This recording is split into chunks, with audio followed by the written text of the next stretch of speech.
When we talk about working with the advancing player, this is a time where we start to think, well, we need to work more on tactics. And that's true. We need to understand the game more at this point.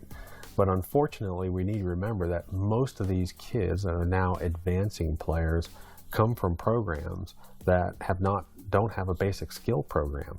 And they haven't been working on basic skills. And we've got to evaluate these kids and say, you know what? I've got 14-year-olds that are still kicking with their toe, and something needs to happen. We've got to change this. We've got to go back, bring them all back to square one, evaluate, and make sure they're kicking the right way. Now we're moving on to advanced player items, so we're going to explain some of the simple items and how they tie into shooting and how they tie into soccer. The first one we're going to explain is the soccer hop. Why do we do this motion where we hop?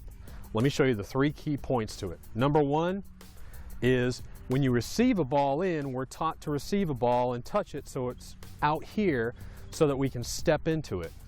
That doesn't always happen. Sometimes the ball comes in and it's right under our feet. So if the ball is right under our feet, what do we have to do? Well, we have to push it away so we can step and shoot. What we want to be able to do is if we receive a close ball, we want to be able to load and shoot without pushing the ball away from us. And that's what the soccer hop does. The ball's in close, load, shoot. Next, repositioning. If I receive a ball in here and it comes in and I receive it, I have to turn the ball and turn my body to actually pass over to my left.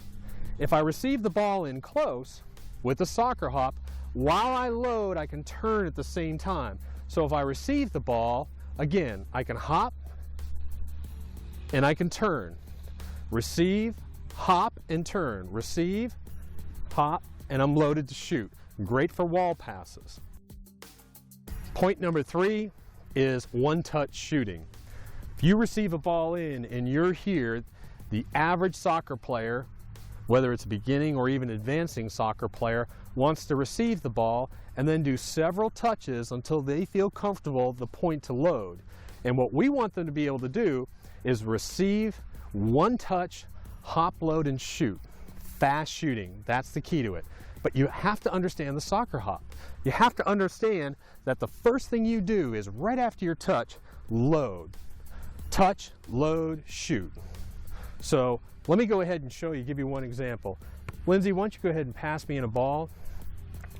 So I'm just going to touch. Excellent.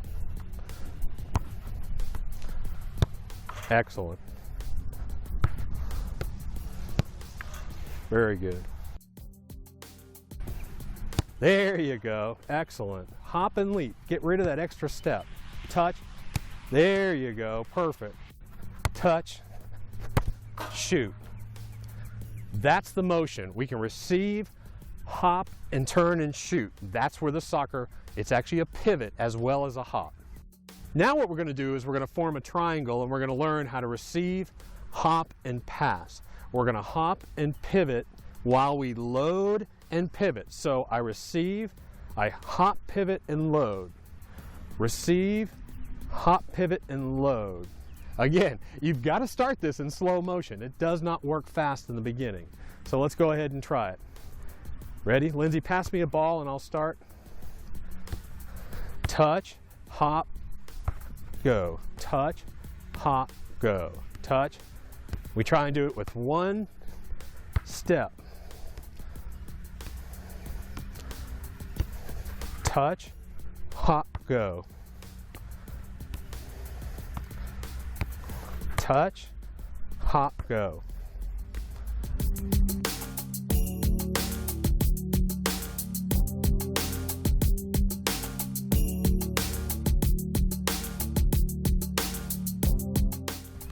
Pivot on your hop. Great. Advancing players not only need to understand the soccer hop, but how it's used in preparing for passes and kicks. Don't make the mistake that so many people do. They overlook the soccer hop as just a trivial part of the soccer kick. It is vital for every kick in soccer. The V-swing is a critical part of a soccer kick. It maintains or it holds energy as it swings through. It also helps us deliver a lower shot.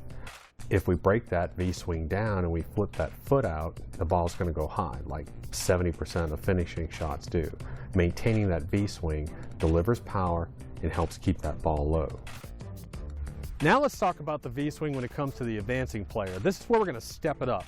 The V-swing is heavily exaggerated.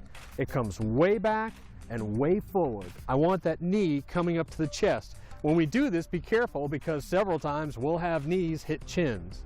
So you have to watch out for that. Way back, way forward, way back, way forward. Lindsay, go ahead and give me that motion. Toe to the ground, drag your toe through the grass. Way back. There you go, way back. Now what I'm going to do is stay right there.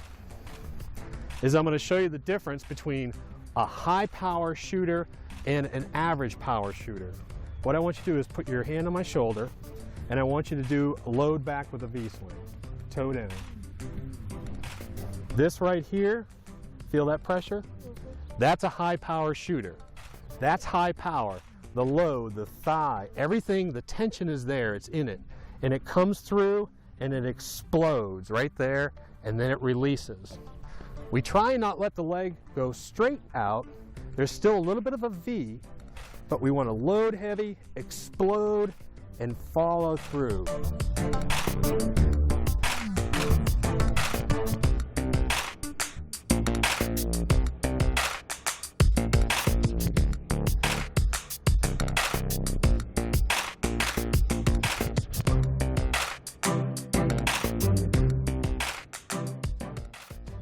One way to also do this is to hop with your V-swing. So what we're going to do, and this is hard, Lindsay's never done this one, but we're going to swing and hop. Hop forward, hop back. Hop forward, back. Go ahead and try it. Now she'll probably fall, but go ahead. Hard, isn't it? Yes, very. Very, very hard. Okay. Ryan, run over here real quick. I want you to stand right here. I want you to do the same drill. Do the V-swing and hop forward, hop back. Forward and back, go.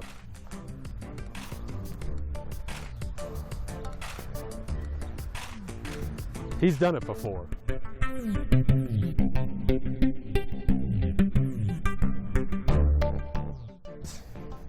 Now, Lindsay and I, Ryan, you can step back. We're going to go shoulder to shoulder. Now what we're going to do is we're going to swing as partners to help our balance. Ready? Go. Hop. Hop. Hop as we go forward.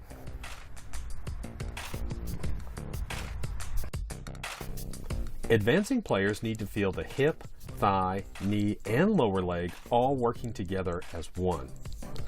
One way to help get this feeling is to move to the ground. We perform the V-swing without a ball and with a ball, always stressing the movement of the hip, thigh, knee, and leg as one piece together.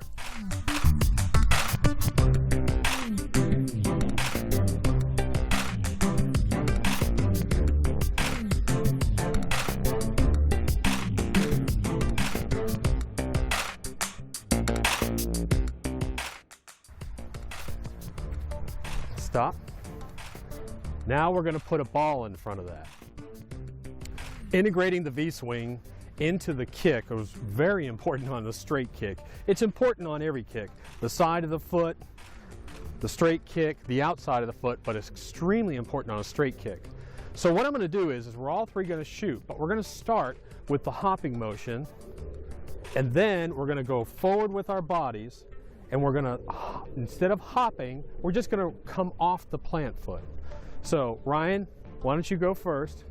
Do a couple V-swings and hops, and then I really want you to stay down, let your knee come up to your chest, and go through. Nice and gentle, not too hard of a shot. Go ahead. Very good. Hop, hop, hop. Very good. Same thing. All we're going to do is we're going to hop, hop, stare at the ball. Okay, again with the V-swing, this time with the inside of the foot. Now you have to remember, inside of the foot, when I say a V-swing, there's a V-swing, the hip, thigh, everything's into it. However, we turn our leg and knee outward all the way through. When we load, it's out. When we come through, it's out. So let's go ahead. Ryan, give me some side of the foot, hop, hop, and then go in and shoot. Okay, go ahead. Excellent. Lindsay, same thing. Hop, keep that foot facing the goal the whole time. Good. Same thing. I'm going to come in, hop, hop, hop, and swing. Same thing. The V-swing and the volley. The V-swing is absolutely critical in a volley because we have to have that lace going towards the net the entire time. And we just can't pop and we just can't kick because the lace will be going up. That's why we want to V-swing gently through it. Critical, critical, critical. Head down the whole time. Knee to chest, knee to chest, knee to chest. 3 times I said that. This is all we're going to do. We're going to come in, just sort of toss the ball, not worry about the shot, worry about the form. We're just going to come in and toss it. Knee to chest.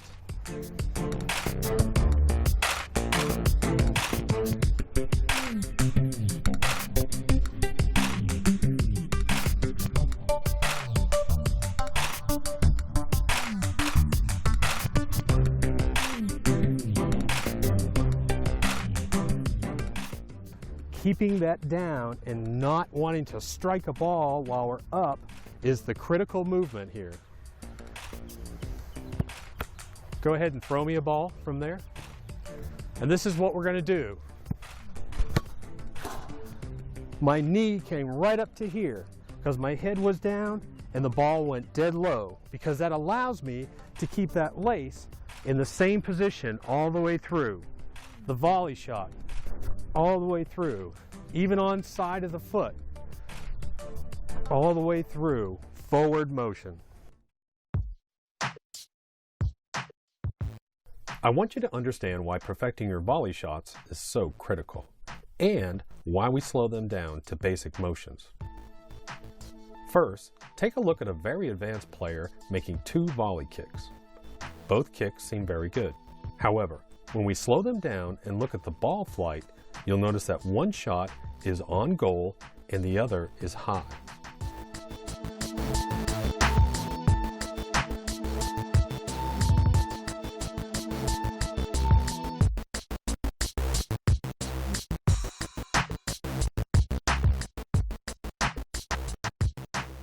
The minor difference in execution is very slight. However, the results difference is huge. Introduction to the volley is pretty simple, but what we need to do first is we've got to teach you the wrong way to kick. And let's look at the wrong way to kick. Lindsay, what I want you to do is when you come in and I want you to show them the wrong way, I want you to stop your body motion and kick a ball like 90% of youth players do. So I'm just going to bounce you a ball, half volley, full volley, doesn't matter, just gently come in and kick it. There we go. Ryan, same thing. Ready? Just come in gently, stop, and do a volley. Good. Now, here's what we want to try and correct. Normally on a volley kick, we see players stop and kick. That arc angle that we always talk about, now our foot's following the upward motion, and like we said, 71% of volley shots or finishing shots in a game go where? Over the net. Because our body motion has stopped and our angle of our kick is upward. Inside, top of foot, outside of foot, it doesn't matter. We're going to correct that by doing 2 things. Forward motion and allowing the thigh and knee to be the leading factor. Here's a simple way that we can go ahead and fix a volley kick. These are actually drain spout extensions. And you can buy them. They come about 3 feet long, cost about $5. Take a saw and cut them off into different lengths. You can do them at 3 inches, 10 inches, all different sizes. And guess what they do? They hold up a soccer ball very nicely, and they're lightweight. What I like to see, and it helps with plant foot positioning, is I like to see the ball frozen in time. A big mistake that we make is players step behind the ball when they volley kick. What that does is it forces the upward motion. We want you to crowd the ball. Again, we're stepping closer to the ball and we're just stepping through. We're not kicking. We don't want to kick. If we kick, we have to pause and our motion stops and the ball will always go high. So what we want to do, simply step in close to the ball, step through, and what helps us is we step over the tube with our toe pointed down on a straight kick, or our toes sideways all the way over the tube. So after the ball leaves, we step over it. That's the feeling that we want to get. We want to understand that we want to pause, let the thigh and knee carry through, and keep going forward. All we're going to do on this is we're going to come in, laces, our knee and our thigh aim towards the bottom of the net. That's what pushes through. We push our knee and our thigh. The foot stays behind it the whole time. Come in. That's the motion.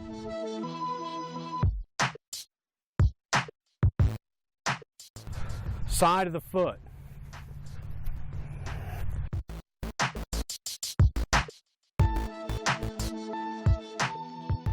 That's the motion. Outside of the foot. You'll notice that my foot doesn't release and I don't kick. I'm pausing it and just pulling through that V-swing. Every single shot will go low if you can master that. All right, now we're actually going to kick the ball. And what we want to do is we want to do this in slow motion. I'm going to do the first one, and what I'm going to do is we're going to learn a straight volley, where our leg comes straight back, straight forward, and we always keep going forward. We keep our toe down until we step over the cone and then down. So the motion looks like this. That's where we want to be. We want to step through that with our toe down and then down.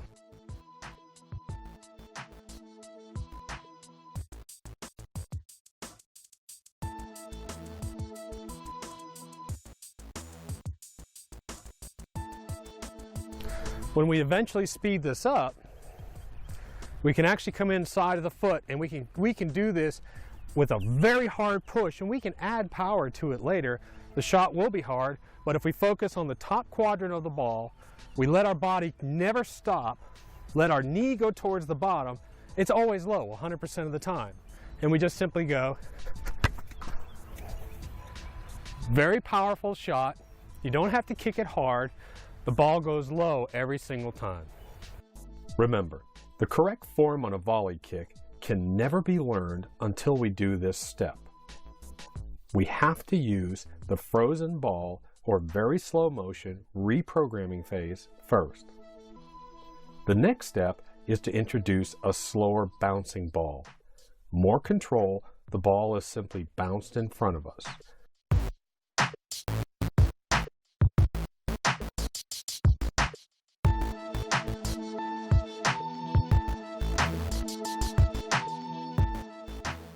Then we move to balls being thrown towards the player.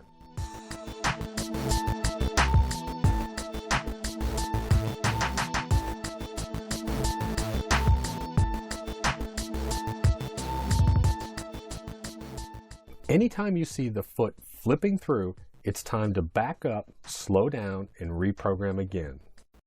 What I've got behind my back is the best 49 cents you'll spend on your soccer team or your soccer player on their entire career. And what it is just marker tape. And I want you to go buy this at Home Depot, Lowe's, hardware store, tie it to one side and tie it at about 2 to 3 feet. Then what we're going to do we're going to pull it all the way across. And we're going to tie it off here.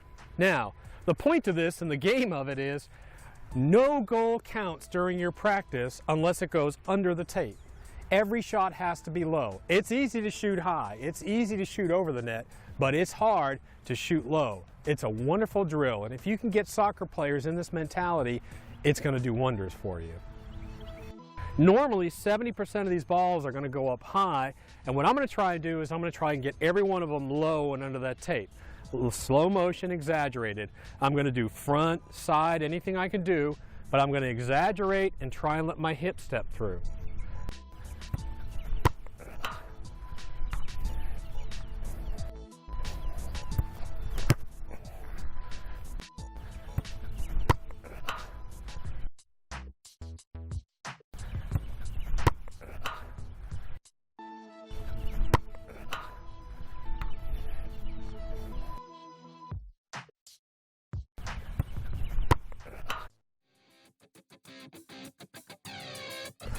Okay, now that we've got this line set up, let's use it for another transition, which is going to be staying light on the plant foot. We want to keep it light. Anytime the plant foot, as we say, grows roots, you have this motion. A player comes in, they shoot, and they lean back. Again, they shoot and they lean back. We see that so often. And all we want, don't call it a plant foot, call it a release foot, call it a touch foot, whatever you want to call it, to change that mindset where it's just a touch and leave. When we come in, touch and leave. This is a great way to get them used to this. Good. Next one. Keep your momentum going forward. You're going to have to come back around it. Good. Keep your V swing. Don't let that leg pop out on me. Good. Again.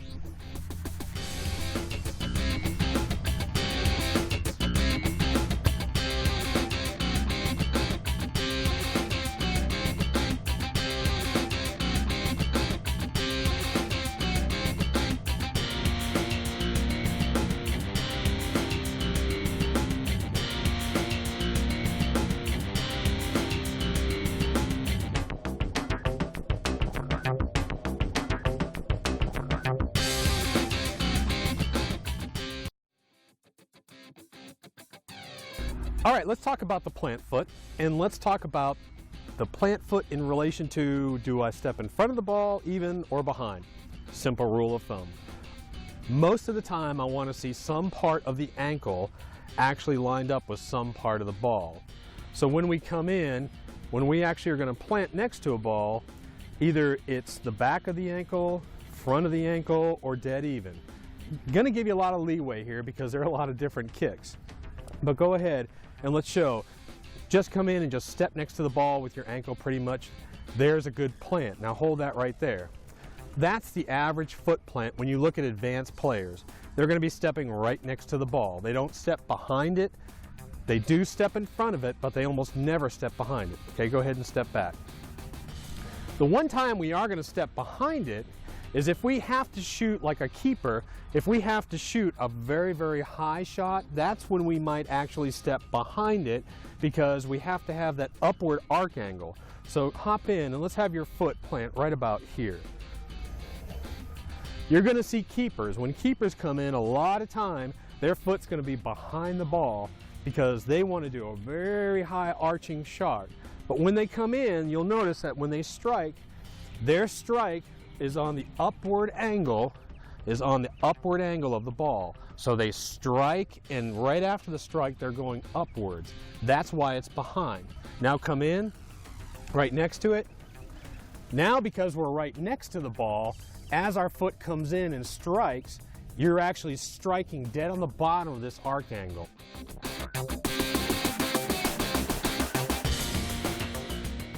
Now let's talk about a moving ball. You're running down the field as hard as you can. Guess what's moving with you? The ball. Does the ball stop before you strike the ball? No, and that's what we want to avoid. So what do we have to do? Well, have you ever seen a plant foot or someone place their foot that looks like this? If they're in a full stride, they will, and that's a correct plant. actually coming in and planting way in front of the ball, because if you're at full speed, that ball is going to be moving and is going to come through. Players must become comfortable with planting their plant foot ahead of the ball. This must be practiced and will not come naturally.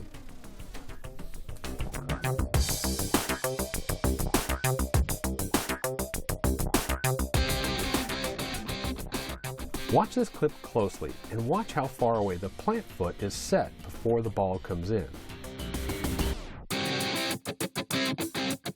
Players should also learn to strike an incoming ball softly. Here we have a cone set up at approximately 60 yards away from the goal. Each player is instructed to plant early and strike soft at the ball. You'll notice that most of the balls at about a 50% strike easily carry the distance. Remember, failing to plant early will cause you simply to miss the ball in many cases.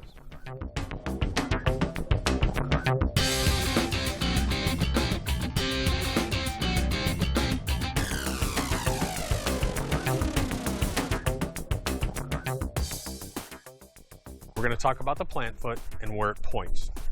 Toe always points towards where we want to shoot. That's every kick in soccer except for one. Only one that's different is the outside of the foot. The outside of the foot, we point slightly off to the left if we're going to kick it straight ahead, and we're a right-footed kicker. The ball is going to go off at an angle. So actually our shoulder turns in, we point away from our target very slightly, and we strike the ball through, but the ball is actually going to go this way. Again, every time we kick, our toe points where we want to go, except for outside of the foot.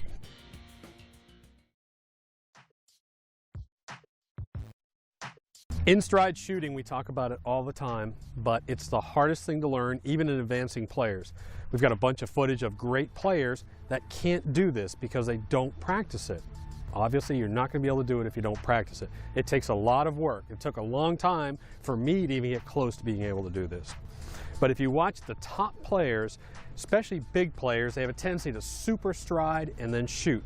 That's what we're going to show you step by step. First, you never slow down. Second, step past the ball. Third, your last step as you load is a load, but we don't shuffle. Your last step in stride is a load. I'm running, it's an automatic load, and I just swing through with my head down. I want the feeling of the knee to the forehead. That's what I want in this shot. Knee to the forehead, and keep moving through. We don't stop. Keep those certain points in mind where we're stepping past the ball. As we step past the ball in one of our strides, we're simply going to swing through with our head down like this. The first thing we're going to do is take a look at players trying this at a slower pace. All we're trying to get them to do is step past the ball and make one of their strides a load.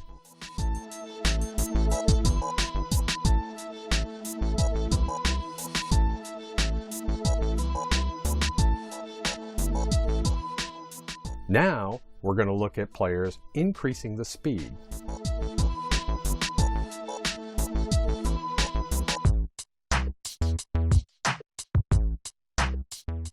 You'll notice that most players struggle with this simply because they have a hard time stepping past the ball and creating that natural load from one stride.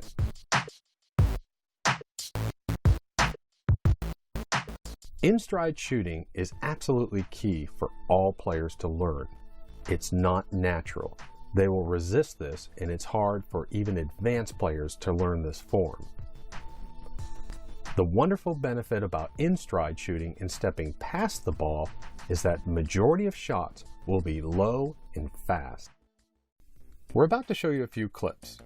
The first two are of a ball traveling about 30 miles per hour and 50 miles per hour. The next two are of a shooter taking two shots, one without looking at a target and the other with looking at a target. See if you can grasp our point.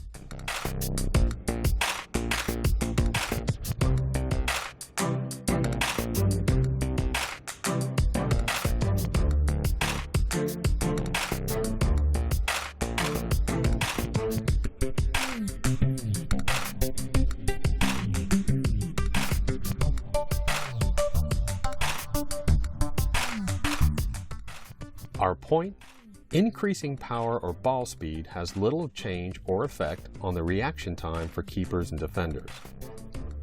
However, removing the need to visually identify targets and removing hesitation time greatly increases the level of surprise.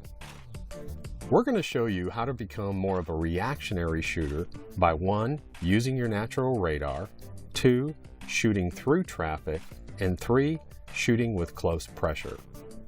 Talking about the human radar, my Jack Russell actually allowed us to borrow his ball, and his bandana, and we're going to use it to talk about the radar.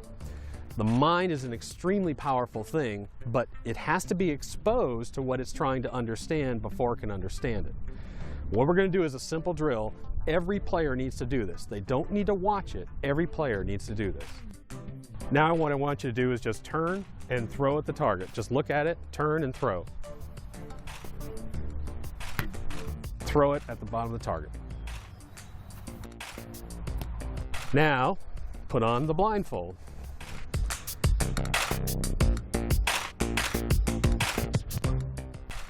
Now she's got on her blindfold. Here's the ball. You're in the same spot that you were before. Now we're going to move to the left. Follow me.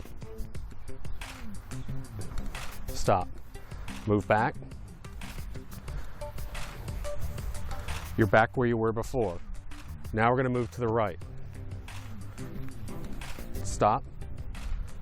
Come back. Keep your back to the goal. Okay? You're right where you were before. Now I want you to turn and throw the ball. Come back. Whichever hand you want. Now I just want you to turn, same way you did, and throw at the target.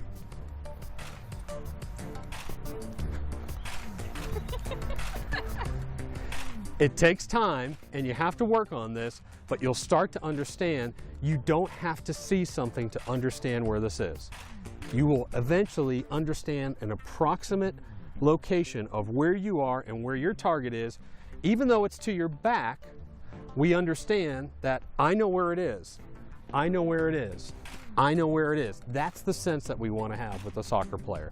It helps us become a reactionary shooter without having to visually see and confirm a target before we shoot. Part of the feeling with the radar inside of us and knowing where we are is the ability just to shoot. Not to have to visually identify our target, but just to take a ball and immediately fire it at goal. The reduction in time versus how hard we kick a shot is amazing, and we're going to show you. The first thing we're going to do is you're going to receive a ball, you're going to touch the ball, you're going to visually recognize your target, come back down and strike. The second series is going to be as soon as your ball comes into you, you're going to turn and strike without looking at the target. Got it?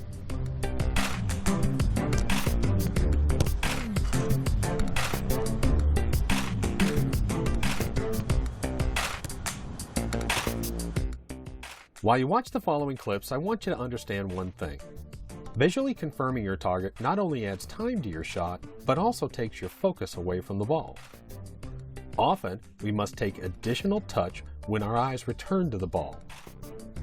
This process can add up to 5 full seconds. Next drill, here's the progression. Ball's going to come in, one touch, keep your eye on the ball, and shoot. Try and keep it fast and with one movement. Okay?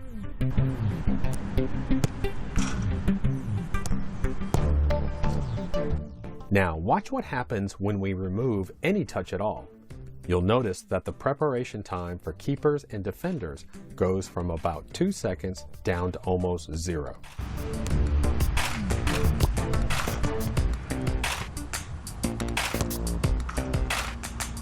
Now we're going to put a live person in and we're going to add pressure to it. Offense, defense. Ball comes in, both are going to move a little bit towards the ball. We're actually going to make them freeze a little bit here so we don't move off camera. Normally they'd both move towards the ball. Ball's going to come in. Defender, you're going to come in because you see the ball. She's going to block, touch, and shoot without looking at the goal.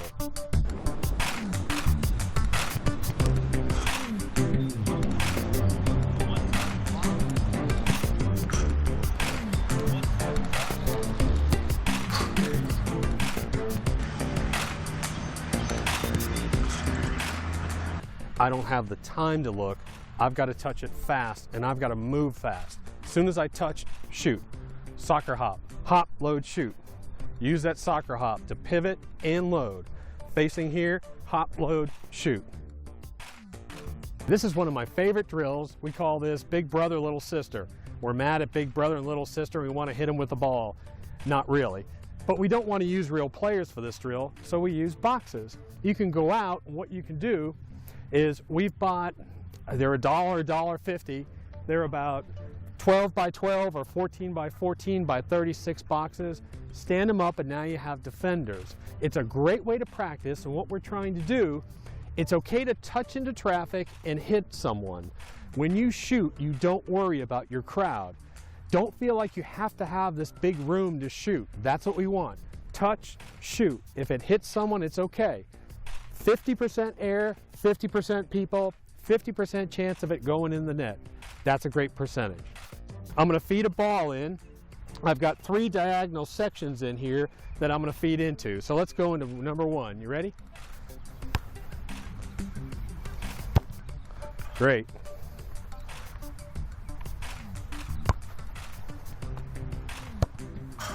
Great.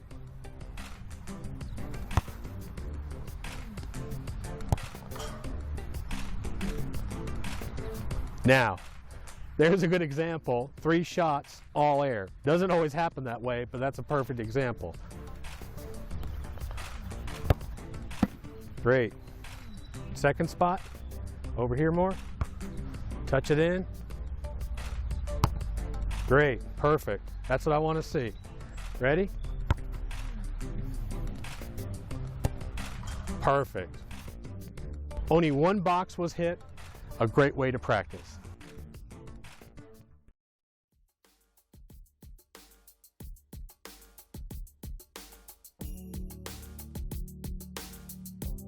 I talk about the straight kick all the time, and it's one of my passions in teaching when it comes to soccer. Unfortunately, with U.S. players, it's simply just overlooked. We might teach it once in a while, show it to a player, but we don't program it into players. Very few players. Lindsay's a good example of a player that had a coach from South Africa, and he was hugely popular, hugely focused on the straight kick. That's all he taught. And she is a beautiful striker of the ball. You can see it in players. I see players that are 17, 18, even into college level players that can't perform a straight kick properly. Now, they may be able to come up and do it once or twice, but I mean in a game situation, they have no load. They've never been repetitively trained on the straight kick. Well, the first personal trainer only taught the straight kick because that's what was most effective, and that's what he grew up with over in South Africa. So the straight kick is what they use all over the world except here. When I was in my young teens, I had a coach that was from Scotland. He'd come over to America to start coaching soccer here. He was very, very big on fundamental skills, the straight kick that most Europeans use, but we in America tend to brush over if we can. So he was very big on me learning exactly what was going on with my feet when I was actually touching the soccer ball. Understanding the difference between an angle kick and a straight kick. It's one of my pet peeves. We have to learn the straight kick. The straight kick is straight through and straight back with a large load in the leg, and it comes straight through. Angle kick is anytime we start to swing that leg outward. Casey is a natural outward shooter. She shoots with the instep. She naturally shoots, and she shoots at a little bit of an angle when she comes down, and she shoots at an instep. Now, you had a coach from Scotland who, after he coached you, went and played professional soccer, but one of the things he was absolutely dead set on was what? Straight kick, making sure that you could learn the straight kick. Now, there probably weren't a lot of players that actually utilized that because they didn't drill on it enough. Even yourself, I'll bet you found, well, you know what? I never really pulled it out of my arsenal a lot because I never drilled it and drilled it and drilled it. It was always a last resort. It was a last resort. Exactly. Same thing. Now, you're different. I have a hard time getting her to do an angle kick. When I tell her to do an angle kick, she gives me this look like, she comes in and almost every shot in some form or manner is a straight kick. It's a straight kick. If I tell Lindsay to do an angle kick with a sweet spot, she comes in and then she ends up doing a modified straight, which is fine. You're going to see that. You're going to see some people even teach a modified straight kick, where instead of coming in and striking with the laces, we actually come through at a little bit of an angle and we turn our foot and strike it here. Some people teach that. I don't believe you should teach it to youth players. I believe you teach the two basic kicks. Learn a straight, learn an angle. After you master those, go play all you want. Do anything you want with it. But those are the two basic kicks. Now what we're going to do is I'm going to show you exactly how to figure out, am I doing a right straight kick? What I've got here is I've got a rebounder, I've got a soccer hop set up with a straight line. And we're going to get in and we're going to strike it, and we're going to strike it, and we're going to strike it, and we're going to do it over and over again, slow motion. Then we're going to move up faster. Then we're going to move up faster because we have to reprogram. One of the things that every player must learn is the difference between a muscle memory and just seeing how to do something. If you get shown how to do something, as soon as you get into a game, you won't do it. A ball comes at you, it's muscle memory. You have to reprogram that. That's why we go back, especially on advancing and advanced players. They have so much muscle memory and so many habits. We've got to go back to step one and break it down. The first step when working with an advancing player is to slow down this motion, place a line on the ground, and observe the path of the foot.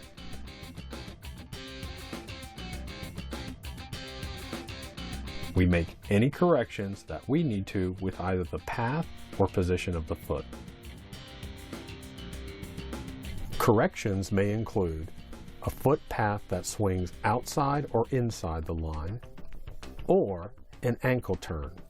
Whether the foot is turned inward or outward, that is wrong. The foot should be locked in a straight position with the laces facing the ball.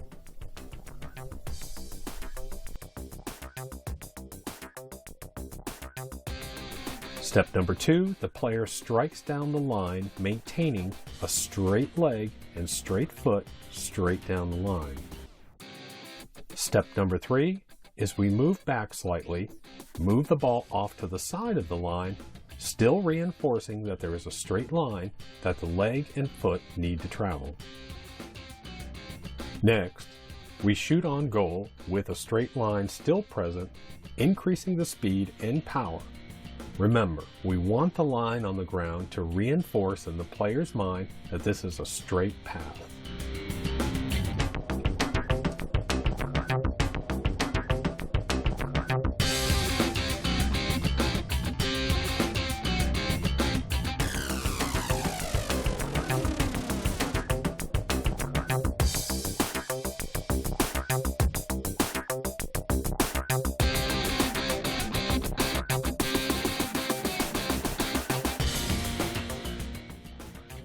Let's talk about the transition in the straight kick.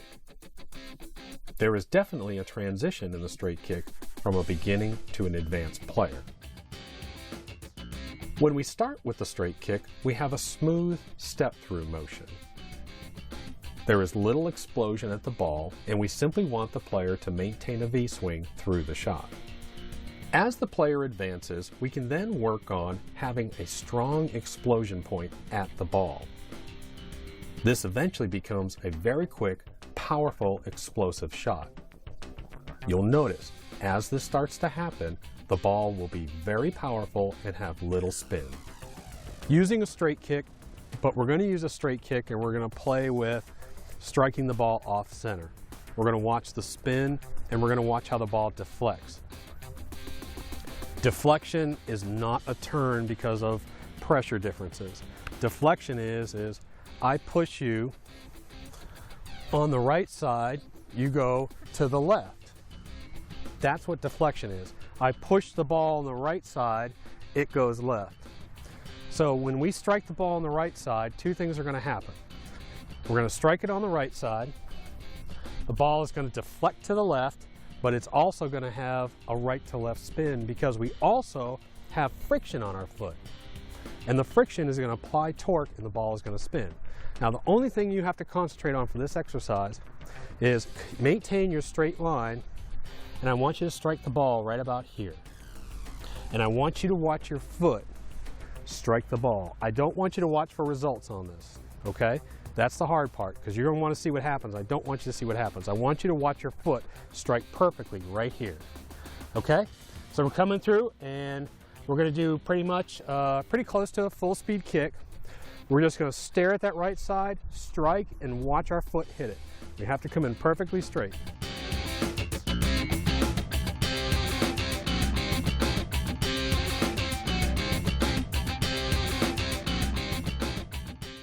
Watch this next kick in slow motion. What we want you to learn is that whether it's intentional or unintentional, striking the ball off center will cause a huge amount of deflection. Casey is approximately 25 feet away from goal, and watch how far the ball veers to the left.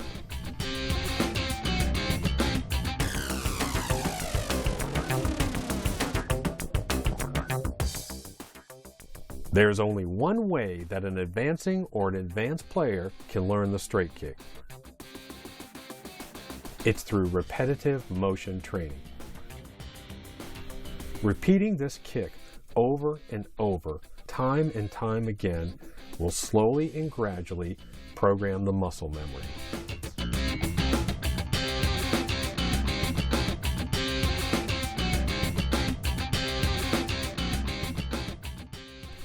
Here's another great visual summary as to why we have to have a straight kick in our arsenal.